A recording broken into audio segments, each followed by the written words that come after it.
guys, welcome back. Today I'd like to talk about worm bins and how easy it is to make one without spending $100 for those worm farms. There's a lot of them out there. The one that comes to mind is the Worm Farm 360, and I can show you how to make basically the same thing for $10. So stay tuned and watch what I do. Okay, here's two bins that I purchased at Walmart for $4.97 a piece. Okay guys, this is the top bin. The top bin, that's the one you make holes on the bottom like so. I don't know if you can see.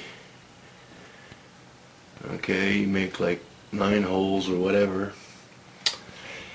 And that permits the bin to actually drain in the next one so your worms don't drown. And on top of those holes on the inside you're going to put a screen so the dirt or the worm compost and the worms whatnot can't go into the bottom bin where the liquid is and kill them because they'll drown. On the top of the lid, worms have to breathe, so you can't just close the lid. You have to make it like this. You make 6 big holes in here, and I don't know if you can see up close, I put some screens in there also, so if you look on the back side it looks like this. I just put a strip of screen, an old screen door I had here. They can't escape from there either, and they can breathe, so that's your main thing. Now if we look on the inside of the bin, that's where the worms are. So on top I just put some old phone book newspaper. Underneath that I got some cocoa peat, about 1 inch of that stuff. And underneath I got shredded phone book pages with their food. That's where I keep their food in. And underneath that, the worms, that's where they are. Right now I can't tell you where they are. They're probably in this corner because that's where I last put some food. See, there's a whole bunch of wigglers right here. I just dump a whole bunch of scrap foods like this here. So I get this old avocado peel here. I'm just gonna put in there. I don't go out of my way.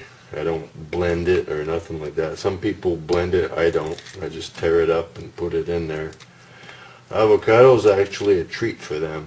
I feed them, I got some old oatmeal here, cornbread, that kind of stuff, eggshells, and I just throw everything in there, and they just eat it all, and all that stuff rots. They eat it, and it's all turned into worm poo, or worm casting, as you would say.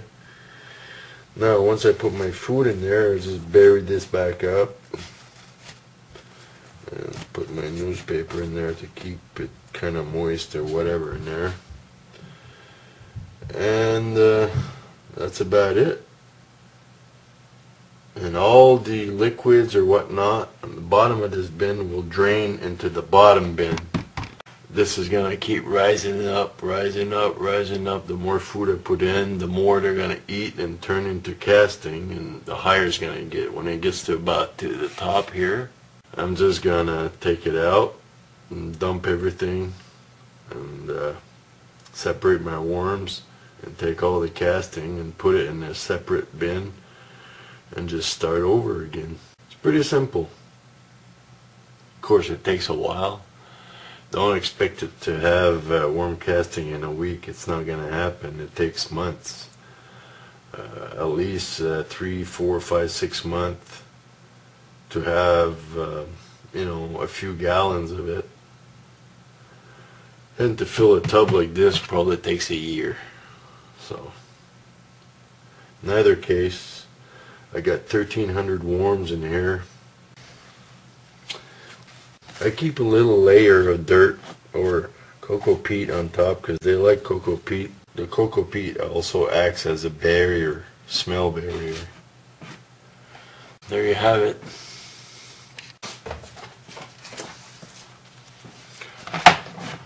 Put the lid back on, and that's it. You can see the two tubs here.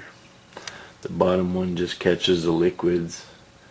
And don't throw out that liquid. That liquid is concentrated warm tea. So a couple of cups of that can make 5 gallons of warm tea. So don't throw it out. It's really concentrated and really good stuff for your plants. So there's the whole thing. I just put it on my cement floor in the garage. It keeps it nice and cool. And that's it.